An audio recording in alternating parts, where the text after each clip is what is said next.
Hi everybody, we are Mike and Brenda Baker, and today we are going to talk about a really hot topic.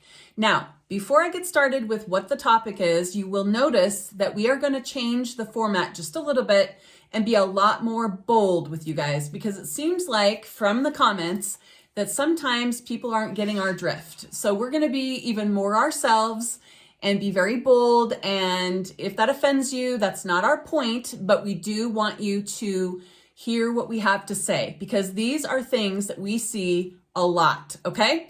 And so today's topic is the silent killer of remarriage and how to stop it. Now, if you are feeling like you are disconnected in your remarriage, if you feel like your spouse is not hearing you, chooses not to hear you maybe, this video is of utmost importance, and we know that we can help you to start thriving today. So with that, here we go. So, the problems in most marriages are actually quite common. There's a common thread that goes through almost every marriage, whether it be a remarriage or a first-time marriage, very common threads. The first of which would be emotional neglect, which is a term that you'll hear thrown out more in the female community than you will in the male community, because obviously men are just heartless. That's what everybody wants everybody to think, is that men are just dense and heartless and really don't care. But that's not the case. We deal with emotions very differently than you deal with emotions. And so what really is happening is selfishness is playing into neglecting your partner. I mean, remarriage struggles have their own set of baggage, right? Mm-hmm. But there are common things amongst all marriages, not just remarriage struggles, and not just because you're trying to save your second marriage, all right? But maybe you're trying to save your first marriage. These apply. Right. And so when we're talking about selfishness, we want to be very clear with you that this isn't just this isn't something that just all of a sudden starts happening. This is something that you missed at the very beginning of your relationship. It's something that you skipped over because you were so enthralled with your spouse, or with your, with who you were hoping would be your spouse in the future.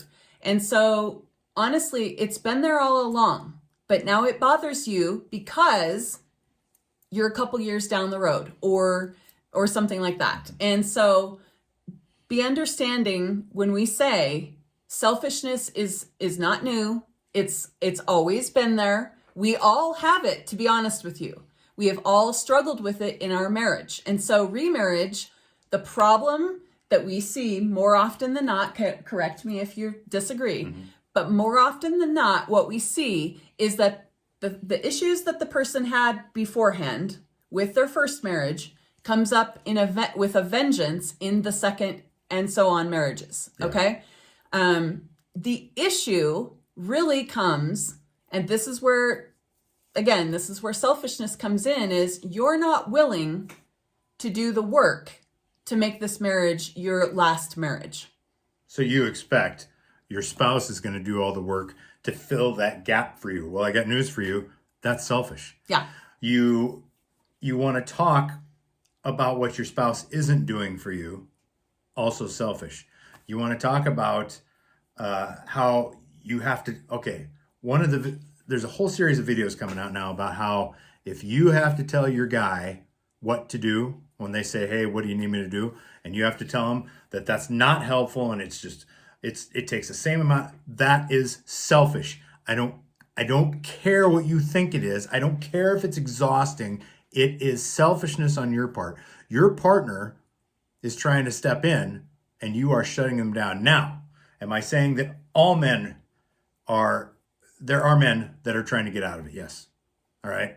So there's all these new terms out there about why men aren't doing that. No. The selfishness, your selfishness is playing into neglecting your partner, because what you're doing is you're thinking they're not doing this for me, therefore I'm not going to do this for them. Now, to be perfectly honest, first thing that usually goes is not communication. It's usually sex, right out the window. All right. Why? When in truth, that should be the last thing to go. And you're thinking to yourself, why would I want to have a sex with such a jerk? You're missing the point. Okay. Nobody ever says, okay, when you're talking about God's plan for marriages, nobody ever says, well, what's God's plan for blended families? Why? Because a lot of people don't believe in blended families. I mean, you've got a whole movement of men who have given up women. You've got a whole movement of women now who don't need men. How do you think this world is going to grow? I mean, population, contrary to popular belief, population control has failed.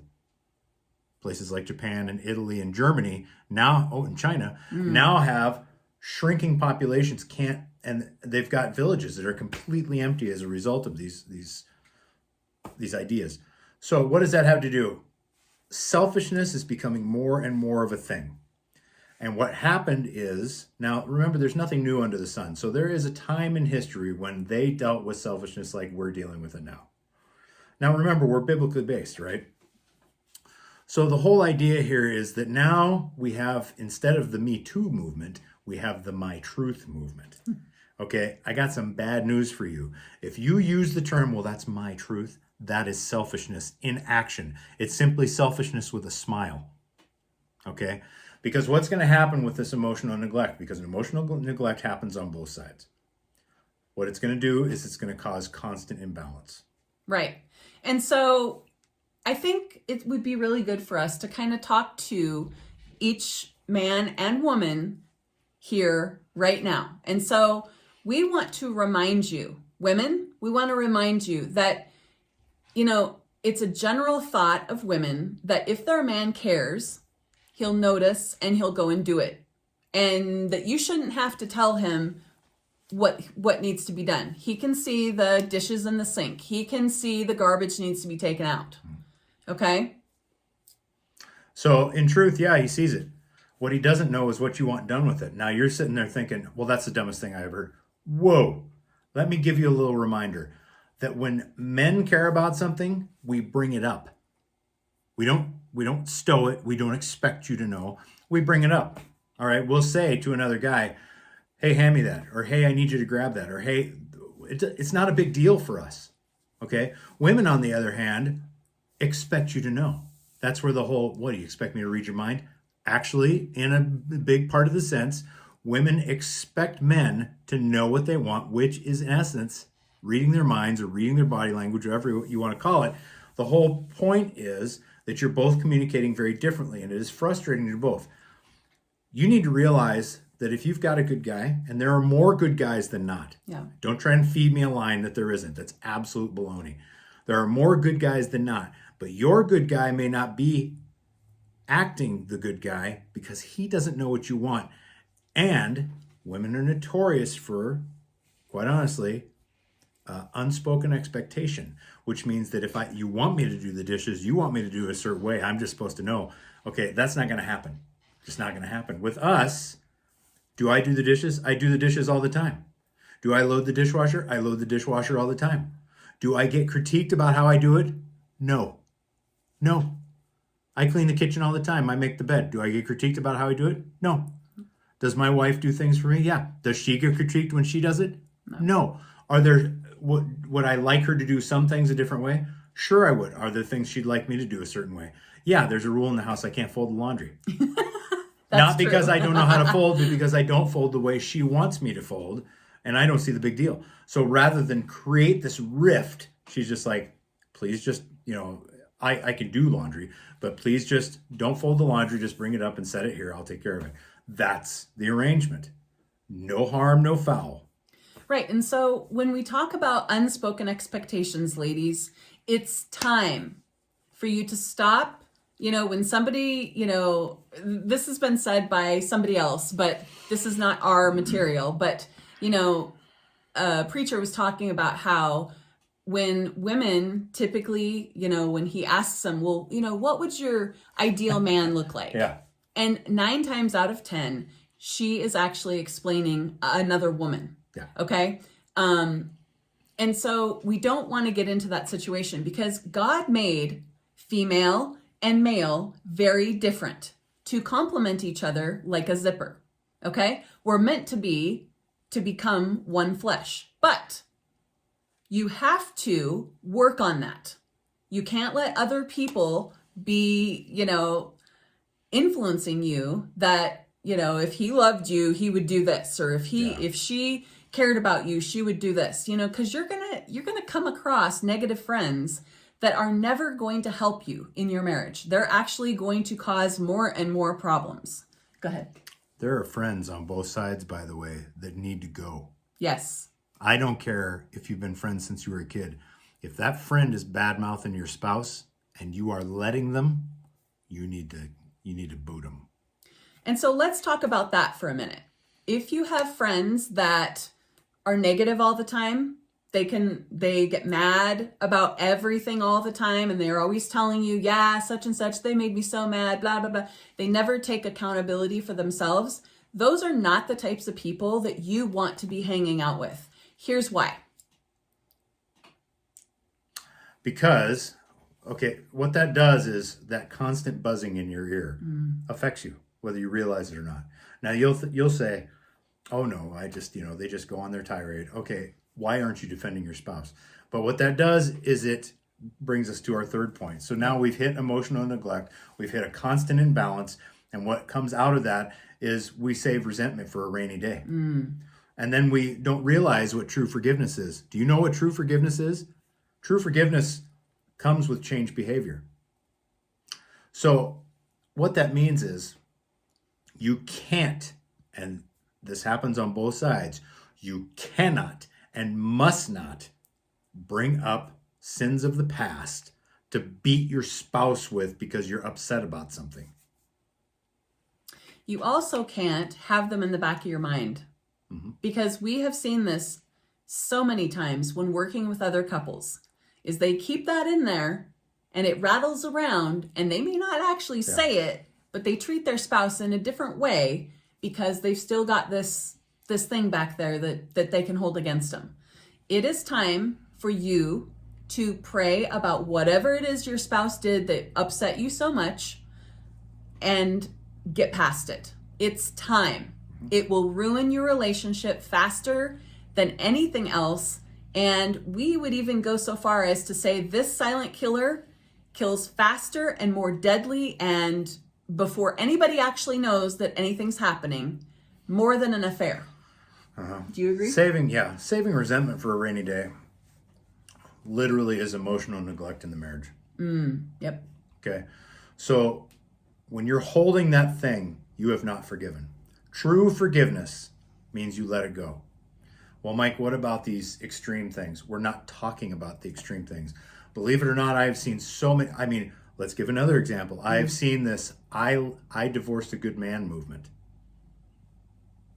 Let me inform you of something. When it's said for better or worse in your vows, that means that there's going to be better and there's going to be worse. And if you're not mentally prepared for that, and you are not willing to let it go and forgive, and I'm not talking abuse and all that, all right? Yeah. A lot of people want to go that direction. Let's talk about the majority and not this, okay? You are delusional if you think that you can get by without true forgiveness. The point is quit saving it. Quit. Get yourself a little emotional garbage can, toss that crap in there, and be done. Because both spouses deserve it. You are not going to save a second marriage or even a primary marriage carrying this crap around, all right? You bring enough of your own baggage into a second marriage or third marriage. You've got this whole huge set of luggage that you're dragging, more than a regular person, all right? You've got all this baggage you promise to love, honor, and cherish, and you expect the other person to deal with it.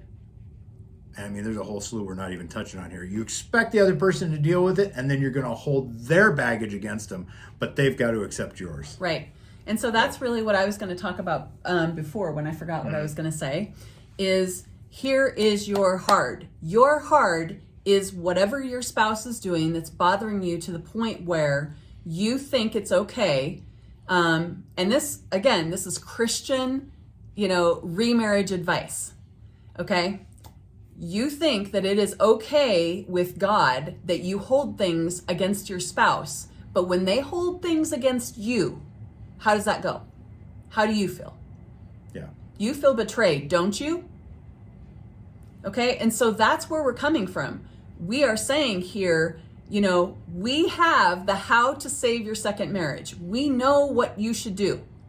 But more often than not, people come to the comments and they complain about this, that, and the other. Yeah. But they never say, hey, I did this. Well, let's start there. Let's start today with what you did, what you have done against your spouse, knowingly or not. Let's have those hard conversations. And this can I bring up our conversation we had yesterday without the details? Yep. Okay. This is an interesting topic because,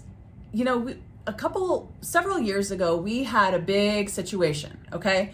It was one of the few times that Mike and I just really, we were butting heads some big time. It was affecting everything in our life, in our marriage. We weren't on the brink of a divorce per se, but we definitely had never had a time where we were so divided. And so yesterday, Mike took me on a little special, trip thing, day trip. And we were talking about this, and I kind of asked him, way back when, how did you feel when okay? Because I have realized some major things about myself, just, maturity wise, just maturing and being away from the situation and just kind of, there's been some time to kind of, figure that out. And so I personally do not want to make those same mistakes ever again. I never want to be at a spot in our marriage where, maybe I am the one who is emotionally neglecting in my marriage, right? I don't want to be there. And so I was just asking him some questions. I got curious. And I really think that if you would spend the time to get curious about your spouse as to why exactly they're getting upset, why exactly, what are you doing that is negatively impacting your spouse, okay? Now, I should have asked these questions of him, a couple years ago, but we just kept on. And thankfully, Mike is a very forgiving person, because there were some things in there that were not intentionally. I wasn't intentionally trying to hurt him, but I did. And they needed an apology. So I'm sorry that I was a jerk. And I wasn't trying to be that way, but I was angry. And if you have a situation where things are emotionally charged, women, you're the worst at this. I know this because I'm right there with you some days. If you have a situation that is emotionally charged and you are saving that resentment, you are trying to bring up anything so that you can justify your behavior, that is unacceptable. God would never allow that. He's not allowing it. So stop it. You are not going to help your marriage to survive. And it will silently kill your marriage, whether you know it or not. Right. So, we spend so much time thinking about what our spouse needs to change that we never think about what we need to change. Here's what I'm going to tell you. You may not think you can change because of your personality. But I'm telling you that everybody has the same capacity for change. Yep. Which means that regardless of your personality, you can make the change. And you can make this marriage your last marriage, but you have to choose. And frankly, you have to choose every single day in a blended family. Your remarriage struggle is just like the rest of us, to be honest with you. You're having the same struggles that so many people we have helped with and then we've dealt with, or vice versa. We've, some of them we dealt with and now we're helping others to get through it themselves. Your marriage is worth saving. God wants you to save your marriage. Now, I understand if you watch our highest, our video that is whether or not God is okay with remarriage and divorce, you will see some crazies in our comments, okay? You'll see people that are saying you should never even get divorced, which is not scriptural. Anyways. Well, whoa. Okay. It is scriptural, Sorry. but not in the manner. Yeah. If you watch the Does God Forgive Remarriage, there's also Is that the original Yeah, video? the original. Okay, that's the original video. I didn't feel I did it justice. If you go to my page, which is The Sedated Man, It's in the you'll comments. see and it's in the comments. Yeah, there's links in the comments. There's links in the description for the updated version. I just want to make sure that's out there. Yeah. And so let me boil down what I was trying to say there. Sorry. I didn't really do a good job with that. You're going to have lots of people tell you that remarriage and divorce is wrong. Okay? Our stand is that if there's abuse, that's different. If there's an affair, that's different. Although we have helped people through that sort of situation. It's all about what you choose. And so if your marriage is struggling right now, if you have felt like you are being emotionally neglected, it's time to sit down. It's time to get some action. You need some changed behavior, both of you. There needs to be some apologies. You need to get curious about why your spouse feels the way they do, what they're really trying to do, instead of having that emotionally charged negative conversation. Right. So we want you to thrive in your new marriage, in your remarriage. There's no reason that you can't. It's all about what you think and how you act. But it starts with what you think. That's all I got. So with that, we thank you so very much for being here today. We thank you for coming along in this journey, learning and that sort of thing. And so in the comments, if you have any questions, if this brought something up for you, leave them down below. I answer all questions. Other than that, we look forward to seeing you again. Our book is, on Barnes & Noble now, and so we're very excited about that. So if you don't know where to get it, you can actually get it. Type it in, Blended Family Momentum on barnesandnoble.com, or you can go to our website, blendedfamilymomentum.com. Okay? With that, we hope your day is wonderful and you have those hard conversations. We'll see you soon. Bye.